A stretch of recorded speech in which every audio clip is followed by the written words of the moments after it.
Hello! Welcome to my channel.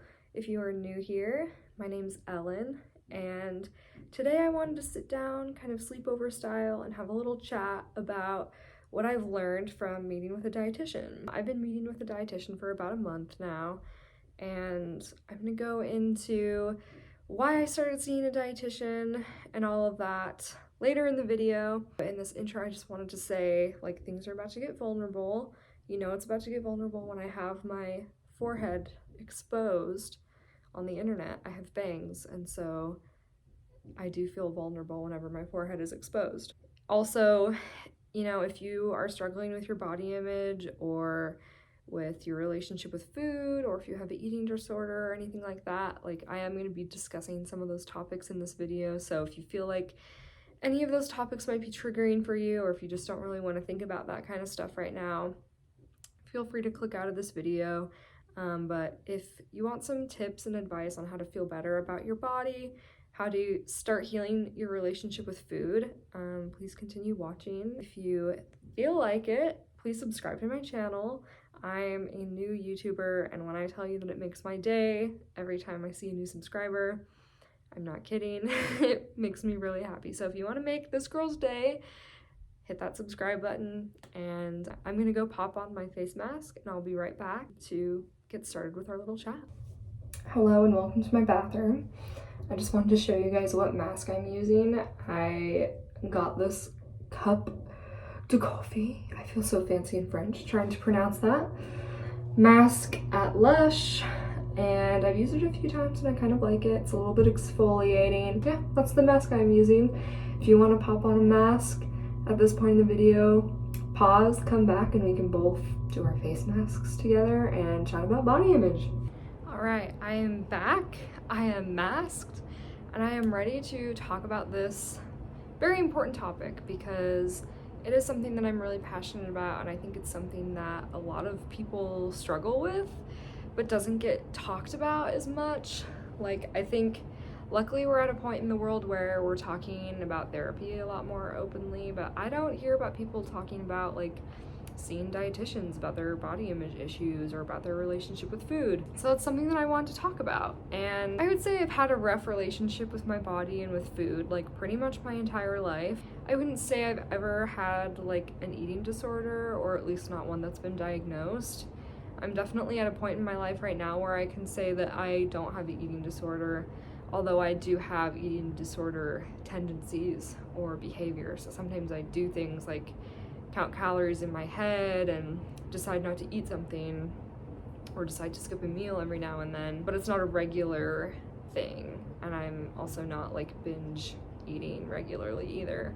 And I think that it is important to just say that you don't need to feel like you have an eating disorder and you're in crisis mode to reach out and get help. I think that if you want to feel better about yourself and you've tried on your own and nothing has helped, then it's important to reach out and get help for that. And that's definitely the situation I found myself in. I got married in April, and I think that also brought up a lot of body image issues, just, you know, shopping for a wedding dress and having all this pressure to look your best, which a lot of times just means looking your skinniest.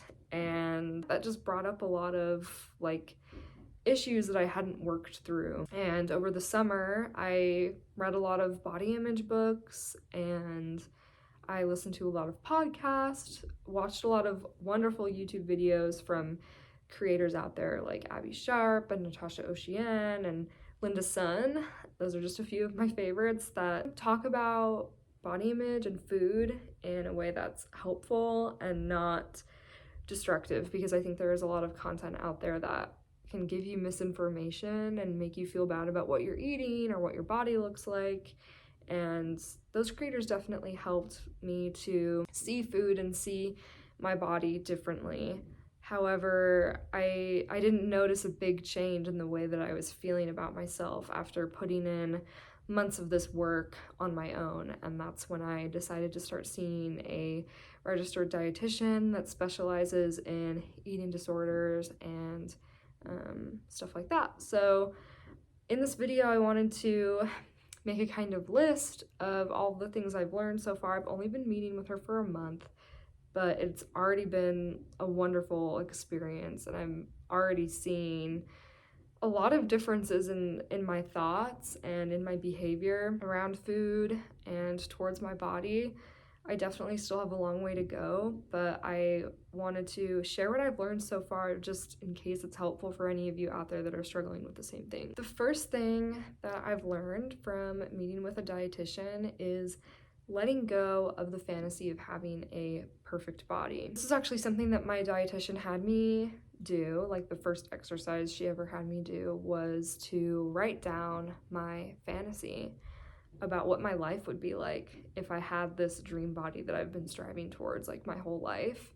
And this was a very like big turning point for me, because I realized as I was writing this stuff down that I could achieve all of those things if I just accepted myself and my body for what it is, instead of physically changing something about it. So for example, I wrote down that like I wanted to be able to go into a fitting room without feeling like anxiety, or I wanted to be able to take pictures without worrying that I would hate the way that I look in those pictures. And changing your body, restricting what you're eating, or exercising in a way that is destructive or punishing towards yourself, those things can change your body and make you feel better temporarily, but feeling better about yourself and doing that work in your mind about how you feel about yourself is going to be a much more long-term solution to that problem. And I can feel good in a dressing room or in pictures if I just accept my body for the way it is. I don't actually have to change anything about it to achieve those goals. And doing that exercise just helped me to realize that all of these reasons why I want to have this quote-unquote perfect body are not important, and that I can have all of those things without actually changing anything, and I can have all of those things without doing things that are harmful to my mind and my body. Realizing that you don't actually need to change anything about yourself to like have the life that you want is a really good realization. The second thing that I've learned from meeting with a dietitian is to be honest with yourself about the foods that you like and the foods that you don't like.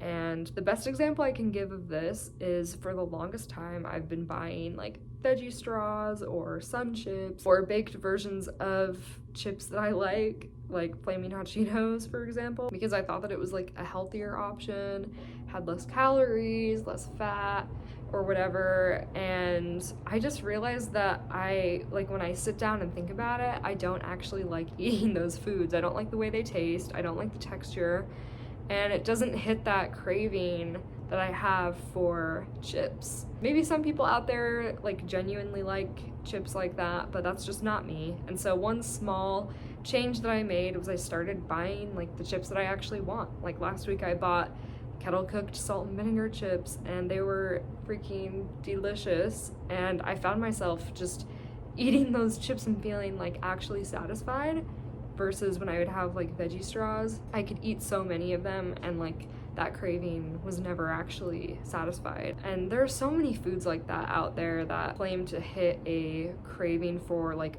a bad food.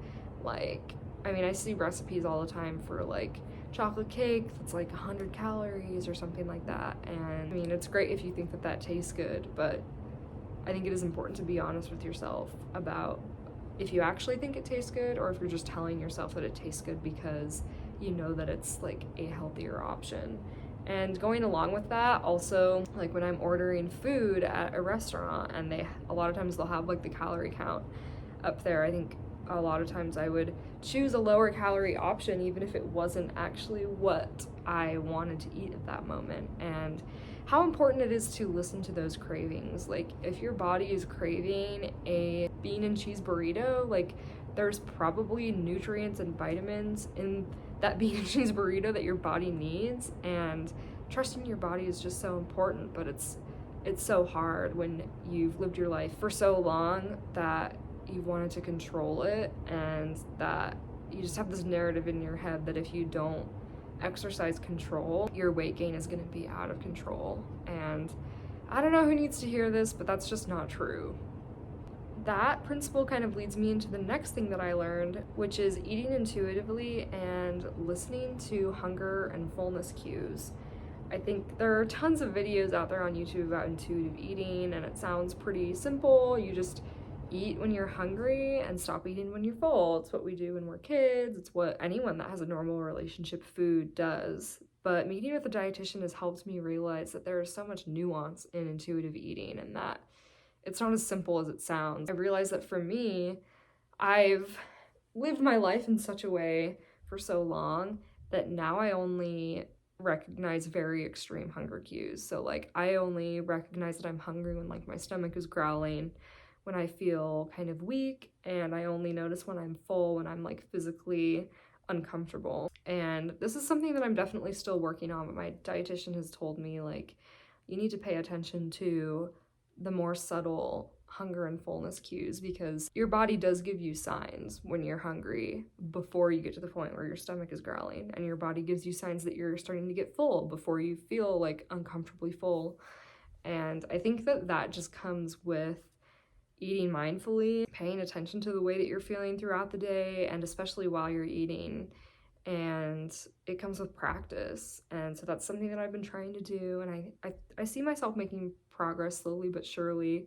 I think, it's probably going to take months for me to really be able to recognize those more subtle cues, but it's been helpful to know that they are there and that my body isn't just giving me extreme signs, because that can be misleading, but that I can trust my body and that those more subtle cues are there if I make myself aware of it. The fourth thing that I've learned from meeting with a dietitian is to change your social media algorithm so that toxic diet culture related things aren't being, shown in your For You page or your Explore page as much, because there is a lot of stuff on the internet that's misleading, that can make you feel bad about yourself, and that it's the type of advice that isn't for people that have struggles with food in their body.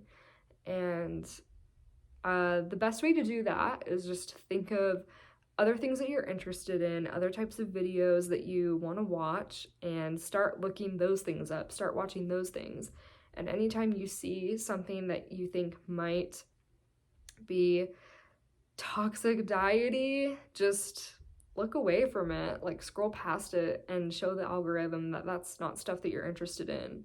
And I promise you, if you do that within a couple days, your feeds will be completely different. I think the hardest part is just resisting the temptation to look at some of these posts that are flashy and have really intriguing captions that, they're made so that people click on them. And it does take some restraint to not do that, but it is possible. And I think the best thing to help with that is just to find other things that you're interested in, other things that grab your attention. So for me, I started following a lot of like kitten and puppy accounts on Instagram so I can look at cute pictures of kittens and puppies, or knitting is like another big passion and hobby of mine. So following accounts that have to do with that. And, I love Taylor Swift, so Taylor Swift content. But just figuring out like the content that's going to make you happy, that isn't going to trigger you in any sort of way. And if you feel like you're at a point where you can't look away from things that are harming you and your mental health, then I would recommend just going on a social media fast and deleting those apps for however long, whether it's a day or a week, however long you need to just be kind of distanced from those sorts of things. I know for me, I went about a week without my social media, and that really helped me to resist the temptation to click on things that I shouldn't. So yeah, if you feel like it is a temptation for you and it is hard for you to look away from certain things, then being just away from social media for a while might be a good option for you. The next thing that I learned from meeting with a dietitian is to challenge any unhelpful thoughts you have about your body or about food. If you're like me, you have a lot of unhelpful thoughts throughout the day, like, when you look in the mirror and you see anything that you don't like, and you tell yourself like, ew, I don't like that about myself. Like, what good is that actually doing for you? It's not helping you. It's not getting you to a point where you'll feel better about that. It's just making you feel worse. I think challenging those thoughts with things like thinking about what your body has done for you today, whether that's like a sport that you enjoy doing, or you got through your workout, or you went for a walk and you're able to do that. I think thinking things like that, thinking about what my body has done for me today, is really helpful. Even if it's as simple as like, I have eyes that can see, I have arms that can hug the people I love, or I have the dexterity and the skills to cook dinner. Our bodies do a lot of things for us that we take for granted, and instead of hating on ourselves for certain attributes that we have that might not fit society's standard of beauty, it's really important to focus on the many things that our bodies do for us all the time. And then similarly with food, if you have an unhelpful thought about food, like, oh, this has so many calories in it, or this is a bad food, I shouldn't be eating this right now, just thinking about how it's fueling your body and trying that into intuitive eating. Like, I feel hungry right now, so I'm gonna eat this because it's gonna fuel me for however long I need to be fueled until the next time I eat. Also, I think challenging these thoughts really helps put things in perspective, because I know for me, a lot of times when I notice things that I don't like about my body, it can literally feel like the end of the world, which sounds very dramatic, but let me know if any of you guys relate to this. It can literally feel like the end of the world, or like I'm having a nightmare. Like, oh my gosh, I have back fat. Is this a nightmare? Like, am I gonna wake up from this? It sounds so dramatic and ridiculous, because frankly, it is. And if you sit down and think about it, it's like your body houses your soul. Like, that is the point of having a body. And it allows you to do anything that you want. And why does it need to look good to do any of those things? Like, I don't know, I think looking at yourself in the mirror and asking yourself, like, why do I care about this so much, is really helpful. Because when you think about how your body is, like, the purpose of your body is literally just to house your soul.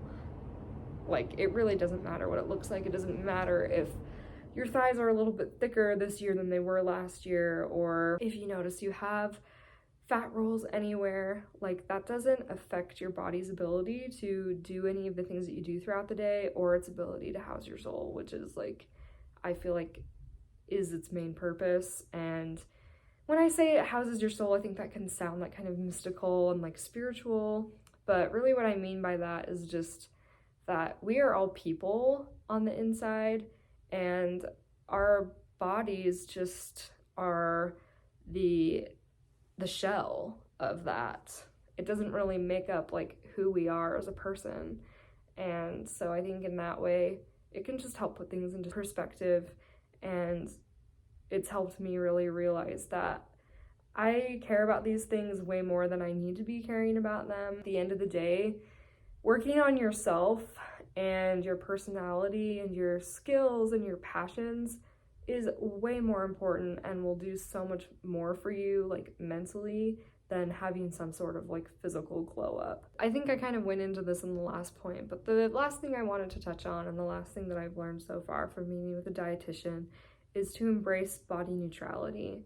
And I think that this definitely ties in with what I was talking about before about your body housing your soul. I think once you realize that, you can look at your body in a much more neutral way. So instead of like looking in the mirror and thinking like, I look super hot today, or I look disgusting, you're just kind of like, this is a body, and it's my body, and it looks like a body, and that's it. I've been realizing as I've been meeting with a dietitian that it is completely unrealistic to expect to feel like you look amazing every single day. Even people who change their appearance with like plastic surgery or extreme weight loss or anything like that, I guarantee you that they have days where they look at themselves in the mirror and find other things to not like about themselves. This is something that I realized like long before I met with a dietitian, actually. Like, all throughout middle school and most of high school, I struggled really badly with my skin, with acne problems, and I ended up going on Accutane, and that was like a whole thing. And I was so insecure about that for so long, and I spent so many years thinking like, if I just clear my skin, I will feel good about myself like every single day. And once I went on Accutane and my skin was clear for the most part, I definitely still have breakouts every now and then, but like comparatively, like my skin was clear. And I just found other things to be insecure about. So like if you are chasing that feeling by trying to change things about your appearance, like I guarantee you're gonna find something else to be insecure about. And it's not something that can be achieved. I think in that way, body neutrality can be really helpful, just because it's a much more achievable goal to have, to say like, I just want to feel neutral about my body every day. And that's not to say that you're not going to have times where you do feel good about yourself, but it's just taking away those days where you feel awful. And that's really like the whole point of why I'm meeting with a dietitian, is I don't want to feel terrible about my body. I don't want to hate on myself every time I look in the mirror. And I feel like I've really started to accept that, letting go of that dream of mine of feeling good about yourself every day and having perfect style and perfect hair and a perfect body type. Like, it's so unattainable, and there's always going to be some standard of beauty that you're not meeting. So I think body neutrality is a big key factor in all of this. I think body neutrality also has helped me to realize that like I'm a complete person as I am. I think a lot of marketing, especially targeted towards women, like when it comes to beauty products or clothing or even like cosmetic procedures, it makes it seem like if you get this one thing, you'll feel like a complete human being. You'll like achieve self-actualization if you buy this product, which is really messed up, and I could probably make a whole video about that topic alone. But like, it's all a lie. It's all a lie to sell you stuff. And the truth is, you are a complete person just as you are. You don't need to look a certain way or have certain clothing or certain makeup to be a complete person. I think that goes hand in hand with body neutrality. Like, if you feel neutral about your body, you will feel complete. You might not feel amazing about yourself every day, but you'll feel like a human being that is complete, just the way you are. Anyway, well, it's almost been 20 minutes, and that probably means it's time for me to take this face mask off. And I hope that you guys liked this video. I hope that it was helpful for some of you out there. And again, if you feel like you're struggling with any of these things, don't be afraid to reach out for help. There's so many resources out there, whether it's books or other YouTube videos or podcasts, or meeting with a dietitian or a therapist about these things. Like, it is not embarrassing at all, and I have so many people in my life that I think would benefit from meeting with a dietitian and working through some of these like body and food issues and exercise issues. Been working through some of that too. But let me know if you guys liked this video, if you want to see more like it as I go through this journey with like healing my body image. It definitely isn't over yet, and I'm still working on it, but I'm very grateful for the things that I've learned so far along the way. I think overall I'm starting to see some progress, which is really great, and I just wish that everyone can feel that way about themselves and about their bodies. So anyway, meet with a dietitian or a therapist if you feel like you need help. Give this video a thumbs up if any of the tips that I've learned so far have been helpful for you, and I'll see you in my next video. Bye.